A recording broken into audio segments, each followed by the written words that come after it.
No, what I want to ask both of you is, yes, this took 2 years to write, and it was about something that was really close to your heart, a story that you said needed to be told at this point of time.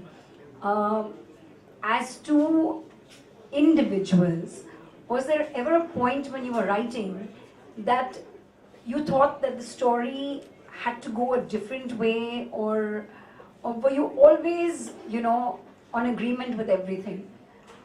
Well, actually, And who won the rounds most of the time? so what we did when we first started writing was we actually wrote out a screenplay. Before the book, there was a screenplay. Because when the idea came up, we had thought that it would make a great film. So it started with a screenplay. So already there was a structure in place.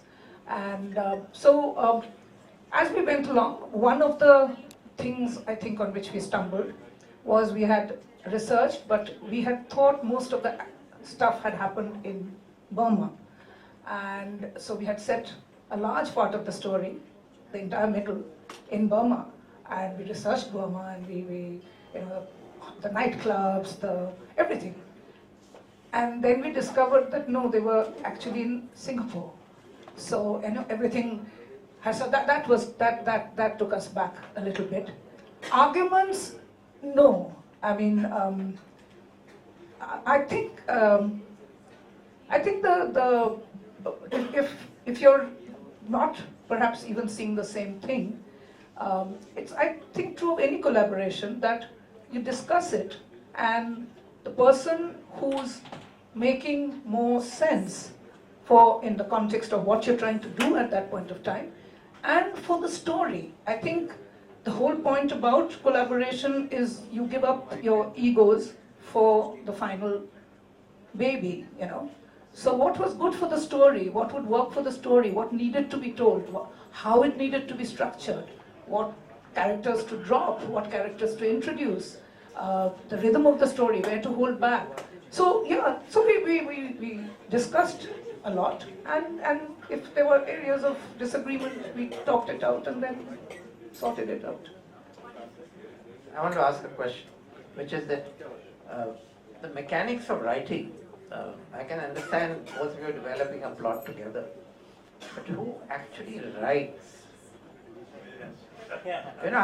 How can two people share writing? I don't understand, because there's a uniformity of style. No, so it's not as if there are two different styles at once.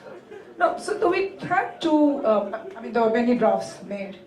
Sanjay worked on certain sections of it, I worked on certain sections of it, and we worked out the drafts, and then, like I said, we had the screenplay in place. But at the end of it, one person has to write, because there is stylistic, language, all that. So one person did it. I think also what happened is that since we know each other for so long, and we worked on this for so long, that those styles actually merged. And what happened was that there were parts where I thought that I have done a lot of research and I've been influenced by military history and battles all the time, so let me write this scene, this battle scene. And then she would come in and say, no, but it's not making sense like this, I think we should do this. And then we would incorporate that, or the other way around. So we would keep coming back and cross-referencing and going back to the same thing again and again, till, strangely enough, a style of its own emerged, which is, I think the best part of both our styles. Who wrote that scene which was read about the kiss? That was me. Yeah, so that was me. But the one about the Gurkhas was Sanjay, about the kiss was yes, kiss was mine. Yes. Puna. Okay. Hi. Being a writer myself, I believe that a writer has to be first true to themselves. Okay, I believe that you write first for yourself, and then if it goes out to a large audience, that's brilliant. I also believe that we often tend to romanticize the past. And by the past, I mean history. So my question to you is, how much of the fact did you keep as fact? How much of it did you actually fictionalize so that it went under the genre of historical fiction? there was no actual effort made to achieve any of those ends there.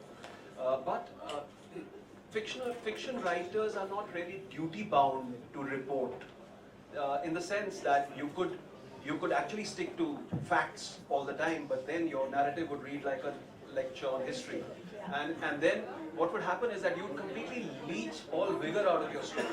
You know, you'd make it sound so boring and tepid and probably not engaging or exciting. On the other hand, you can't also be fast and loose with your facts, simply because there are real people involved here, there are real incidents that took place. So you've got to strive a balance. That's the most exciting thing about historical fiction, that you find that balance and you find those holes and you spin a yarn through them. Yeah, and How much creative license do you take in something yeah, like this? so I think the broad strokes of history, what happened, the fact that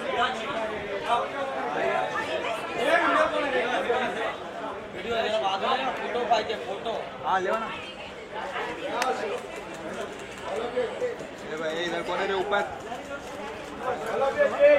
सबका बदला लेगा रे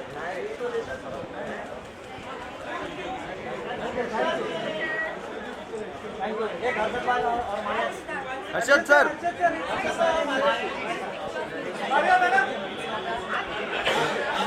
ए रहीम रहीम read मार जाओ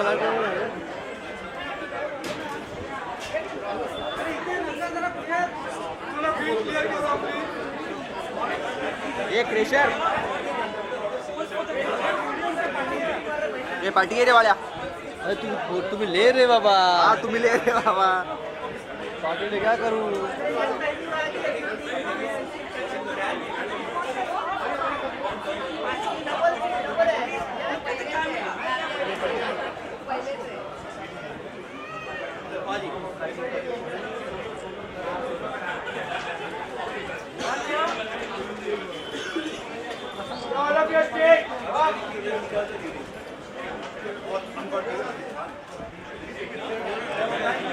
अरे भला मोरी रामा भला तारी रामा भला मोरी रामा भला तारी रामा बाय बाय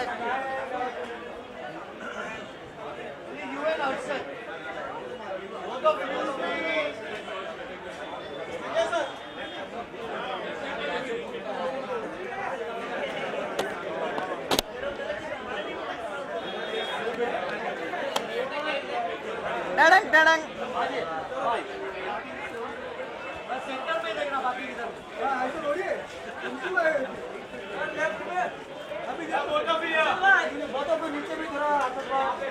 ले Govind exclusive sir you right